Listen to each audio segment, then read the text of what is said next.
Welcome to back my YouTube channel. मैं अजय कुमार अपने YouTube channel में हार्दिक स्वागत करता हूं। आज हम लोग फिर एक इंटरेस्टिंग वीडियो के साथ वापस आए हुए हैं और इसमें हम लोग देखेंगे इलेक्ट्रॉनिक विन्यास। किसी भी पदार्थ का, किसी भी एटम का हम लोग इलेक्ट्रॉनिक विन्यास कैसे करेंगे, इस वीडियो में हम लोग सीखने वाले हैं। तो आइए देखते हैं इलेक्ट्रॉनिक विन्यास कैसे किया जाता है।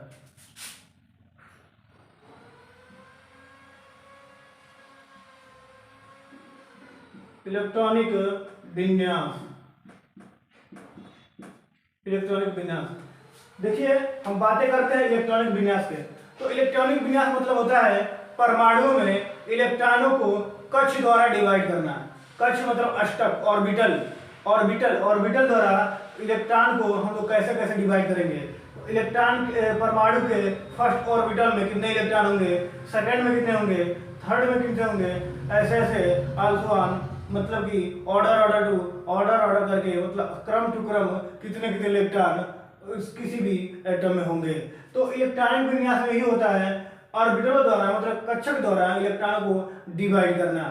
तो हम पहले बातें करते हैं इलेक्ट्रॉनिक विन्यास करने के दो तरीके होते हैं, लेकिन इस वीडियो में सिर्फ हम एक तरीके की बात करेंगे और अगले वीडियो में इलेक्ट्रॉनिक विन्यास का दूसरा तरीका होगा। तो पहला इलेक्ट्रॉनिक विन्यास करने का तरीका एक बोरबरी वैज्ञानिक थे, जिन्होंने इलेक्ट्रॉनिक विन्यास करने का तरीका दिया था। पहला बोरबरी नामक वैज्ञानिक ने दिया था और दूसरा अफबाहू। ये दो ऐसे वैज्ञानिक थे जिन्होंने इलेक्ट्रॉनिक विन्यास करने का मेथड दिया था, फॉर्मूला दिया था। तो इस वीडियो में से हम बोरबरी को रूल को फॉलो करके इलेक्ट्रॉनिक विन्यास करेंगे और आने वाले नेक्स्ट वीडियो में हम अफवाहों के नियम का फॉलो करके और हम इलेक्ट्रॉनिक विन्यास करेंगे। तो आइए हम बोरबरी का नियम को फॉलो करके इलेक्ट्रॉनिक विन्यास करते हैं। बोरबरी ने अपने फॉर्मूला, अपने मेथड से बताया था कि जो परमाणु का ऑर्बिटल होता है वह 2n² के क्रम में आगे बढ़ता है और इसी क्रम में हम लोग इलेक्ट्रॉनों का क्या करते हैं, रखते हैं या पता करते हैं कि फर्स्ट ऑर्बिटल में कितने इलेक्ट्रॉन होंगे, सेकंड में कितने होंगे, थर्ड में कितने होंगे, ऐसे ऐसे आगे कितने इलेक्ट्रॉन होते जाएंगे। तो इलेक्ट्रॉनिक विन्यास करने से पहले हमें परमाणु संरचना जान लेना बहुत जरूरी है कि परमाणु संरचना कैसे बनता है। उसके बाद हम लोग आगे बात करते हैं परमाणु संरचना। तो मैंने आपको पहले एक अपनी वीडियो बताया था, वो वीडियो प्लेलिस्ट में पड़ी है। परमाणु संरचना पहले एक नाभिक होता है और उसके बाद बाहरी ऑर्बिटल होते हैं, कक्षक होते हैं। ये कक्षक होते हैं और ये जो नाभिक होता है, नाभिक में पॉजिटिव कण पाया जाता है जिसे हम प्रोटॉन बोलते हैं और एक उदासीन कण पाया जाता है जिसे हम न्यूट्रॉन बोलते हैं। और जो इलेक्ट्रॉन होता है उसके कक्षक में, बाहरी कक्षक में, नाभिक के बाहरी कक्ष में चक्कर लगाता रहता है। ये इलेक्ट्रॉन आपका क्या कर रहा है, चक्कर लगा रहा है। अब हमें यही पता करना है कि फर्स्ट ऑर्बिटल में कितने इलेक्ट्रॉन होते हैं, सेकेंड ऑर्बिटल में कितने इलेक्ट्रॉन होते हैं, थर्ड ऑर्बिटल में कितने इलेक्ट्रॉन होते हैं, ऐसे ऐसे कितने कितने इलेक्ट्रॉन होते हैं। ऐसे क्रम में हमें जानना बहुत जरूरी है। ये नहीं कि जितना मन करे उतना हम इलेक्ट्रॉन को भर सके, ऐसा कुछ नहीं है। हमें इस नियम के द्वारा ही इस इलेक्ट्रॉन को डिवाइड करना है कक्षक के द्वारा। तो पहले हम आपको एक और पॉइंट बता देना चाहते हैं, ये इलेक्ट्रॉन स्वतंत्र रूप से अपनी कक्षक में गति करता रहता है क्योंकि इसमें बल पाया जाता है। एक होता है नाभिकीय बल, एक होता है अपकेंद्रीय बल, एक होता है अभिकेंद्रीय बल। अपकेंद्रीय बल वह बल होता है जो बाहर के साइड लगता है, इस नाभिक के बाहर के साइड लगता है, और अपकेंद्रीय बल जो होता है अंदर के साइड, अभिकेंद्रीय जो बल होता है वो अंदर के साइड लगता है, और एक नाभिकीय बल जो होता है जो नाभिक में लगता है, नाभिकों द्वारा बल लगाया जाता है। इस वजह से इलेक्ट्रॉन इस नाभिक में गिरने का कोई प्रयत्न नहीं गिरता है। आने वाले समय अगर इलेक्ट्रॉन अगर ऑब्जर्वेशन किया जाए, समझा जाए, तो इलेक्ट्रॉन अगर बाय द वे इसमें नाभिक में गिर गया तो परमाणु नष्ट हो जाएगा। क्योंकि आप जानते हैं जब धन और माइनस जुड़ता है तो वो चीजें फॉल्ट होती है। मतलब अगर लाइट को लेकर देखा जाए तो उसमें क्या हो जाएगी, लाइट फॉल्ट हो जाएगी। तो इस वजह से ही ऑब्जर्वेशन से बताया गया है कि जो इलेक्ट्रॉन होता है अगर इस नाभिक में गिर जाता है तो परमाणु नष्ट हो जाएगा। तो बोरबरी ने इस नियम का प्रयोग करके बताया था कि जो इलेक्ट्रॉन कक्षक द्वारा होता है, फर्स्ट जो कक्षक होता है, ये फर्स्ट कक्षक है। ये कौन सा है? ये फर्स्ट वाला है, फर्स्ट जिसको हम ओ नाम देते रहे, ओ, ये फर्स्ट ओ है, ये ओ, ये कोई दे रहे एम देते रहे, इसको एल देते रहे, इसको एन देते रहे, कोई भी नाम दे रहे हैं, कोई भी नाम दे सकते हैं आप, इसमें कोई वो नहीं है। तो बोरबरी ने बताया था कि इलेक्ट्रॉन में फर्स्ट ऑर्बिटल में, फर्स्ट कक्षक में 2 इलेक्ट्रॉन होते हैं, सेकंड में 8 होते हैं, थर्ड में 18 होते हैं और फोर्थ में 32 होते हैं। ऐसे ऐसे आगे चलते जाता है। तो कैसे यूज किया था, आइए हम देखते हैं इस फार्मूला का यूज करके। फार्मूला क्या बताया? 2n का स्क्वायर, जो n है ये कक्षक की संख्या है। n क्या है? कक्षक की संख्या है। n क्या है आपका? कक्षक की संख्या है। तो n क्या है? कक्षक की संख्या है। तो हम पहले कक्षक के लिए लेते हैं। जब पहले कक्षक के लिए लेंगे तो अभी पता चल जाएगा कि कितने इलेक्ट्रॉन हैं, कितने पहले कक्षक में इलेक्ट्रॉन होंगे। तो ये सूत्र का यूज करके हम इलेक्ट्रॉनों की संख्या निकालते हैं। तो n क्या है? कक्षकों की संख्या है। तो पहले हम लेते हैं फर्स्ट कक्षक के लिए, मतलब n बराबर कितना? n बराबर 1, n बराबर 1 के लिए लेते हैं। तो यहाँ पुटअप करिए मान, तो 2 इंटू n का मान क्या है? 1 का स्क्वायर इक्वल टू हो जाएगा 2 1 में 2, ये आ जाएगा 2। यानी कि फर्स्ट कक्षक में इलेक्ट्रॉनों की संख्या कितनी होगी? 2, जो मैंने अभी बताया यहाँ पे। फिर अब लेते हैं फिर n बराबर 2, यानी कि सेकंड कक्षक के लिए, दूसरे कक्षक के लिए, दूसरे ऑर्बिटल, सेकंड ऑर्बिटल के लिए।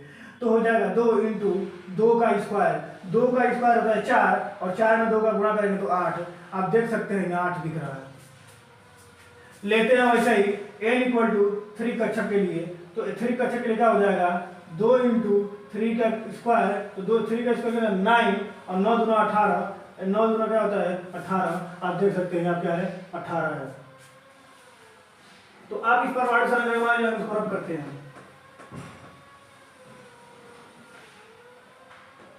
तो आप देख सकते हैं क्या? 18। अब हम लेते हैं n बराबर 4 के लिए। जब n बराबर 4 लेंगे तो 2 इंटू 4 का स्क्वायर, और 4 का स्क्वायर का तो 16, और 16 गुणे 2 क्या होता है? 32। ठीक इसी प्रकार अब आगे निकाल सकते हैं कि आने वाले 5वें कक्षक में कितने इलेक्ट्रॉन होंगे, आने वाले 6वें में कितने होंगे, और ऐसे ऐसे आगे आने वाले कक्षक में कितने इलेक्ट्रॉन होते जाएंगे। तो ऐसे आप इलेक्ट्रॉनों की संख्या निकाल सकते हैं कि किस कक्षक में कितने इलेक्ट्रॉन होते हैं। और इस आधार पर अगर हम परमाणु संरचना करने जाएं, इस आधार पर परमाणु संरचना करने जाएं कि हाँ कितने एक परमाणु की संरचना बनाई जाए और इलेक्ट्रॉन को दर्शाई जाए, तो आपको बातें शायद क्लियर हो जाएगी। आइए हम एक सोडियम पदार्थ लेते हैं और उसका हम परमाणु संरचना करते हैं। ये सोडियम पदार्थ आपका होता है और इसमें इसके परमाणु क्रमांक होते हैं, परमाणु क्रमांक 11 होते हैं, परमाणु क्रमांक 11 होते हैं। मतलब कि 11 इलेक्ट्रॉनों की संख्या होती है, इसको हमें दर्शाना है इस परमाणु संरचना के अंतर्गत। तो आप इसके अंतर जानते हैं, ये प्रोटॉन होता है और ये न्यूट्रॉन होता है। तो ये 11 होता है। अब 11 को कैसे डिवाइड करेंगे? 11 को हम देखें इलेक्ट्रॉनिक विन्यास सिखा रहे हैं, स्टार्ट हो गया इलेक्ट्रॉनिक विन्यास सीखना। ये कोई सोडियम पदार्थ है, ये कोई क्या है? सोडियम पदार्थ है, और इसको हमें क्या करना है? इसको इलेक्ट्रॉनिक विन्यास करना है।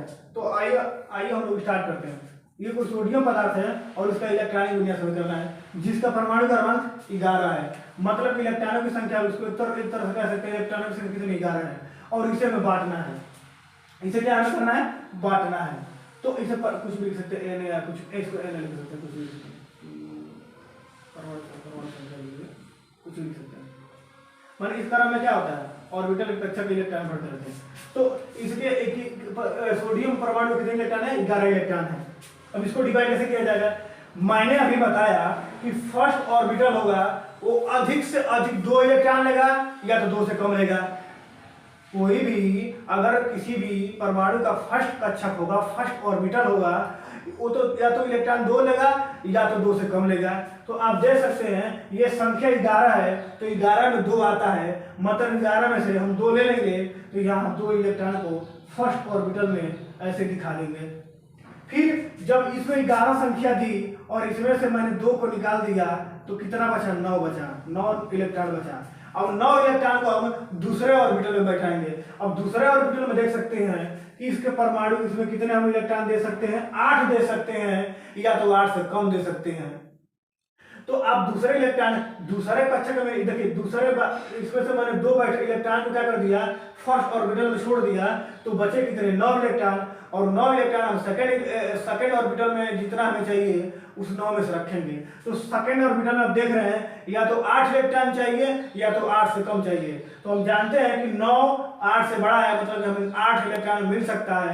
तो सेकेंड ऑर्बिटल में हम 8 इलेक्ट्रॉन बैठा देंगे, 1 2 3 4 5 6 7 और ये 8, यानी कि मैंने सेकेंड ऑर्बिटल में 8 इलेक्ट्रॉन को बैठा दिया। मतलब कि 9 इलेक्ट्रॉन बचा था जिसमें से मैंने 8 इलेक्ट्रॉन को निकाल दिया, तो अब बचा 1 इलेक्ट्रॉन। अब 1 इलेक्ट्रॉन हम सेकेंड ऑर्बिटल में नहीं बैठा सकते, क्योंकि सेकेंड ऑर्बिटल सिर्फ 8 ही इलेक्ट्रॉन ले सकता है, इससे ज्यादा नहीं ले सकता है। एग्जाम्पल ले लीजिए, एक कोई 4 व्हीलर वैन है, व्हीकल्स है, और उसमें सिर्फ 8 लोग, पहले व्हीकल्स ऐसी है जिसमें सिर्फ 2 ही लोग बैठ सकते हैं या 2 से कम। जैसे यहाँ पर एक सॉरी तो आप देख सकते हैं यहाँ पर फर्स्ट व्हीकल मान लीजिए, तो इसमें देख सकते हैं कि सिर्फ 2 ही व्यक्ति बैठ सकते हैं, 2 से अधिक नहीं बैठ सकते हैं, और बैठेंगे तो 2 से कम ही है, तो 2 से अधिक नहीं। ठीक उसी प्रकार सेकेंड कक्षा को मैं दूसरी व्हीकल मान लिया है जिसमें सिर्फ 8 ही लोग बैठ सकते हैं, इससे अधिक कोई नहीं बैठ सकता है, या तो कम बैठेगा या तो 8 बैठेगा। तो हमने देखा कि सवारी 9 है, एक एग्जाम्पल ले रहे हैं, मैंने देखा कि सवारी 9 है, बैठने वाले लोग 9 हैं, जिसमें हमें एक व्हीकल देखा जिसमें 8 लोग बैठ सकते हैं। तो 8 लोग बैठ सकते हैं, तो 9 में से 8 बैठा दीजिए, 8 से तो अधिक बैठ नहीं सकते। देखिए अगर 8 है आपके पास तो 8 दीजिए, नहीं है तब कम करिए। अब ये इन शब्दों का ध्यान समझिएगा, हम ये कह रहे हैं कि 8 इलेक्ट्रॉन है तो 8 भरिए, नहीं है तब कम भरा जाएगा। ये नहीं कि 8 इलेक्ट्रॉन उपस्थित भी है आप कम भर रहे हैं, तो ऐसा नहीं करना है। 8 इलेक्ट्रॉन है आपके पास तो 8 इलेक्ट्रॉन भरिए, ना होने के बावजूद पे आप उससे कम भरिए। तो अब देख सकते हैं हमारे पास तो इस 2 को भरने के बाद हमारे पास 9 इलेक्ट्रॉन अवेलेबल थे। जब 9 इलेक्ट्रॉन अवेलेबल है तो हम 8 भरेंगे, तो सेकेंड ऑर्बिटल में मैंने 8 भर दिया, तो बचा कितना 1 इलेक्ट्रॉन। तो जो 1 इलेक्ट्रॉन बचा अब वो थर्ड ऑर्बिटल में चला जाएगा और यहाँ जाके लग जाएगा। हमें अब थर्ड ऑर्बिटल में 18 इलेक्ट्रॉन चाहिए, लेकिन मेरे पास तो 1 ही बचा था ना, तो उस 1 इलेक्ट्रॉन को सिर्फ हम थर्ड ऑर्बिटल में भेज सकते हैं। और यही 1 इलेक्ट्रॉन जो होगा सबसे पहले टूटेगा और किसी दूसरे परमाणु या पदार्थ से जुड़ के अभिक्रिया करेगा, किसी रासायनिक अभिक्रिया करेगा। तो हम इसके अनुसार हम बताएंगे रासायनिक अभिक्रिया कैसे की जाती है। तो सॉरी तो आई होप बातें क्लियर हो गई होगी। सॉरी आई होप बातें क्लियर हो गई होगी कि मैंने एक सोडियम परमाणु लिया और उसको मैंने इलेक्ट्रॉन का इलेक्ट्रॉनिक कॉन्फ़िगरेशन किया और इलेक्ट्रॉनिक विन्यास किया और इलेक्ट्रॉन को मैंने एक कक्षक में बैठाया, कैसे कैसे इलेक्ट्रॉन बैठते हैं। तो एक बार फिर ध्यान दीजिएगा और हम रिपीट कर रहे हैं। मैंने कहा कि इलेक्ट्रॉनिक विन्यास करने के 2 नियम होते हैं, एक नियम होता है बोरबरी का नियम, एक होता है अफवाहों का नियम। तो मैंने कहा कि इस वीडियो में सिर्फ बोरबरी नियम देखेंगे और आने वाले वीडियो में अफवाहों का नियम का डिस्कस करेंगे। तो इस वीडियो में हम क्या करेंगे, बोरबरी के नियम का डिस्कस करेंगे। बोरबरी ने बताया था कि इसमें जो कक्षक होते हैं, कक्षकों में इलेक्ट्रॉनों की संख्या इस फार्मूले के द्वारा डिफाइन की जा सकती है कि कितने कक्षक में कौन से कक्षक में कितने इलेक्ट्रॉन होंगे। तो यह फार्मूला था 2n का स्क्वायर, और 2n का स्क्वायर मैंने यहाँ यूज किया और मैंने देखा कि जब n का 1 मान रखा तो उस पहले कक्षक में 2 इलेक्ट्रॉन की संख्या आई, जब n का 2 मान रखा तो दूसरे कक्षक में इलेक्ट्रॉन की संख्या 8 आई, और जब मैंने n का मान 3 रखा तो तीसरे कक्षक में संख्या 18 आई, और मैंने जब n का मान 4 रखा तो चौथे कक्षक में संख्या 32 आई। ऐसे ऐसे रखते जाएंगे तो इलेक्ट्रॉनों की संख्या पता होती जाएगी कक्षक के अकॉर्डिंग, यानी n बराबर क्या है, कक्षकों की संख्या है। फिर मैंने एक एग्जाम्पल के तौर पर एक सोडियम परमाणु लिया और सोडियम परमाणु क्रमांक होता है 11। परमाणु क्रमांक मतलब वही इलेक्ट्रॉनों की संख्या एक तरह से मान सकते हैं, ठीक। तो इलेक्ट्रॉन संख्या कितनी थी, 11 थी। अब हमें 11 इलेक्ट्रॉन इस परमाणु संरचना में क्या करना था, बैठाना था, कहाँ के इलेक्ट्रॉन कितना होगा। तो ये आप देख रहे हैं कि नाभिक है, नाभिक के अंदर एक प्रोटॉन कण है, ये एक प्रोटॉन कण है और एक न्यूट्रॉन उदासीन कण है, और इसके बाहरी कक्ष में इलेक्ट्रॉन आप जानते हैं कि गति करता रहता है। तो ये जो आपको दिख रहा है ये फर्स्ट कक्षक है और इसमें हमें इलेक्ट्रॉनों की संख्या बैठाना है। तो आप जानते हैं कि ये जो है ये आपका जो है ये आपका पहला कक्षक है, और ये दूसरा कक्षक है, और ये तीसरा कक्षक है, और ये चौथा कक्षक है। सॉरी, मैंने ये बताया था विदा। तो पहले कक्षक में ये कितने इलेक्ट्रॉन बैठ सकते हैं? 2 बैठ सकते हैं, 2 से अधिक नहीं बैठ सकते हैं।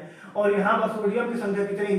सोडियम में इलेक्ट्रॉनों की संख्या 11 है। तो आप जानते हैं कि 11 में 2 नंबर मिल सकता है, 11 में 2 की संख्या आ सकती है, इसलिए मैंने 2 इलेक्ट्रॉन को बैठाया। और 2 में 9 11 में जब 2 इलेक्ट्रॉन निकाल दिया, मैंने बैठा दिया, तो बचे 9 इलेक्ट्रॉन।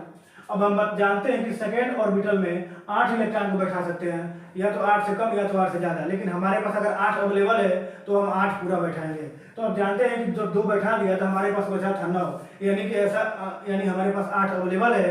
इस वजह से मैंने 9 इलेक्ट्रॉन में से 8 इलेक्ट्रॉन ऐसे बैठा दिया, और फिर बचा हमारे पास 1 इलेक्ट्रॉन। तो अब 1 इलेक्ट्रॉन हम तीसरे ऑर्बिटल में बैठाएंगे, और तीसरे ऑर्बिटल में हम कितने इलेक्ट्रॉन बैठा सकते हैं? 18 इलेक्ट्रॉन बैठा सकते हैं, लेकिन हमारे पास 1 ही अवेलेबल था, इसलिए मैंने लास्ट ऑर्बिटल मतलब तीसरे ऑर्बिटल में 1 इलेक्ट्रॉन को बैठा दिया।